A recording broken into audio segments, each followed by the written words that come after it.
क्या आपने कभी महसूस किया है कि आपका मन कभी रुकता ही नहीं?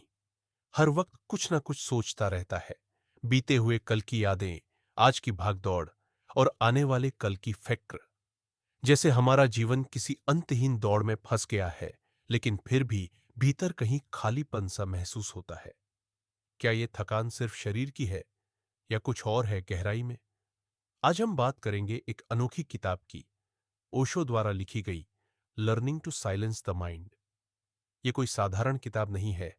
ये एक आमंत्रण है खुद को फिर से जानने का, शांति को खोजने का नहीं बल्कि याद करने का कि वो पहले से ही हमारे भीतर है। तो चलिए इस यात्रा की शुरुआत करते हैं। ध्यान क्या है? एक नई दृष्टि। ओशो साफ कहते हैं, ध्यान को समझा नहीं जा सकता, उसे केवल जिया जा सकता है। यह कोई मानसिक अभ्यास नहीं है, यह कोई सिद्धांत नहीं है जिसे समझना हो, बल्कि यह एक अनुभव है। हम अक्सर ध्यान को कंसंट्रेशन यानी एकाग्रता समझ बैठते हैं, जबकि दोनों में जमीन आसमान का फर्क है। एकाग्रता का मतलब है अपने मन को एक बिंदु पर केंद्रित करना। यह संकुचित करता है चेतना को, जैसे सूरज की किरणों को लेंस से फोकस करना। इससे कार्य में दक्षता आती है, शक्ति आती है, लेकिन यह मन की शक्ति है, आत्मा की नहीं। ओशो एक कथा सुनाते हैं वाराणसी के राजा की, जिसने बिना बेहोशी की दवा के ऑपरेशन करवाया। उसने धार्मिक ग्रंथ पर ध्यान केंद्रित कर अपने शरीर से जुड़ाव तोड़ दिया। यह एकाग्रता थी, ध्यान नहीं।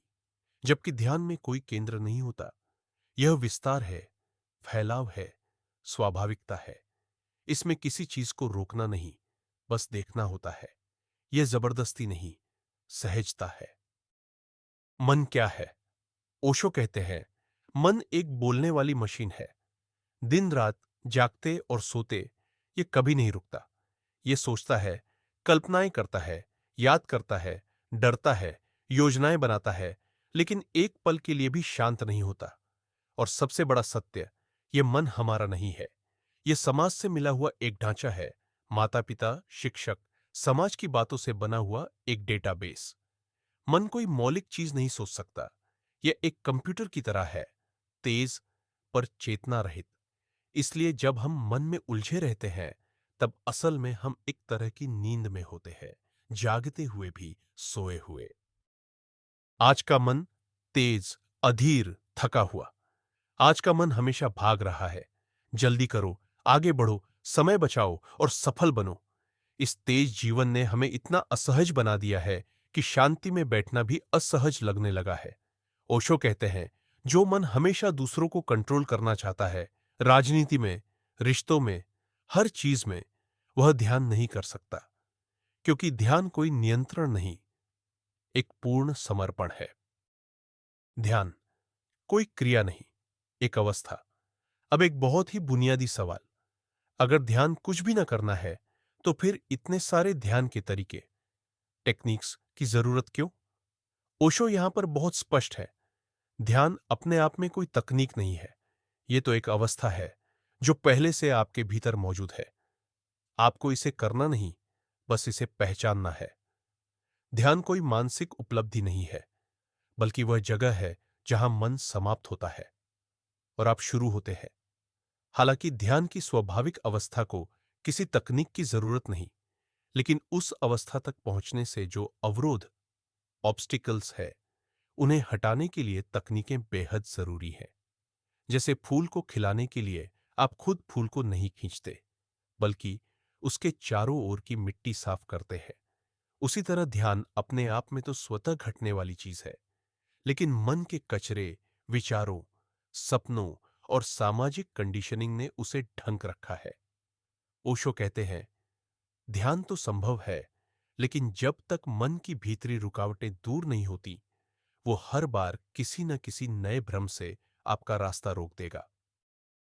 कैथार्टिक विधियां आधुनिक मन की सफाई के लिए। आज का मन बेहद अधीर, तेज और दबाव से भरा हुआ है। पुरानी शांत ध्यान विधियां अब अक्सर कारगर नहीं होती, क्योंकि हम अंदर से जंक यानी भीतरी अव्यवस्था से भरे हुए हैं। ओशो कहते हैं, इस अव्यवस्था को बाहर निकालने के लिए कैथार्टिक यानी विसर्जनात्मक विधियां जरूरी है। जैसे Osho dynamic meditation, Osho kundalini meditation. ये ध्यान पहले शरीर और मन की दबी हुई ऊर्जा को हिलाते हैं, गहराई से रोने, चिल्लाने, हंसने, कांपने, नाचने का अवसर देते हैं, जिससे भीतर का दबाव बाहर निकलता है। ये विधियां कुछ हद तक वैसी है जैसे आप किसी उग्र बच्चे से कहे, पहले दौड़ो, फिर शांत बैठो। क्योंकि जब तक भीतर की पागलपन बाहर नहीं निकलेगी, मौन में बैठना सिर्फ एक मानसिक दबाव बन जाएगा। ये तकनीकें पूर्व तैयारी है, ध्यान के मंदिर में प्रवेश करने से पहले भीतर की सफाई करने जैसी। पहले ओशो ने इन्हें पश्चिमी मन के लिए बनाया था, लेकिन आज ये पूर्वी मन के लिए भी उतनी ही जरूरी हो गई है, क्योंकि अब हर जगह तनाव, रिप्रेशन और भागदौड़ है। जेस्टाल्ट, प्राइमल और एनकाउंटर जैसी थेरेपीज का इस्तेमाल भी इसी उद्देश्य से होता है, मन को हल्का करना, ताकि ध्यान की यात्रा शुरू हो सके। मंत्र जाप, एक छुपा हुआ रास्ता। ओशो एक और ध्यान विधि की बात करते हैं, मंत्र जाप। एक ही शब्द या ध्वनि को दोहराते रहने से शरीर और मन में एक गूंज उत्पन्न होती है, और जब वह गूंज गहराई से समा जाती है, तब एक तीसरा तत्व, साक्षी भाव, मन और शरीर से फिसलकर बाहर आ सकता है। यह एक चालाक तरीका है, मन और शरीर को व्यस्त रखते हुए आत्मा को बाहर आने का अवसर देना। लेकिन इसमें एक बड़ा खतरा है, नींद या नशे में गिर जाना। बार बार मंत्र दोहराना मन को बोर करता है और वह मौन में गिर सकता है या नींद में चला जाता है। बहुत से लोग मंत्र का इस्तेमाल ट्रैंक्विलाइजर की तरह करते हैं, जैसे ट्रांसेंडेंटल मेडिटेशन में होता है, जहां नींद तो आती है लेकिन जागरूकता नहीं। ओशो चेताते हैं, मंत्र को पूरी जागरूकता से करें, सोने के लिए नहीं, साक्षी बनने के लिए।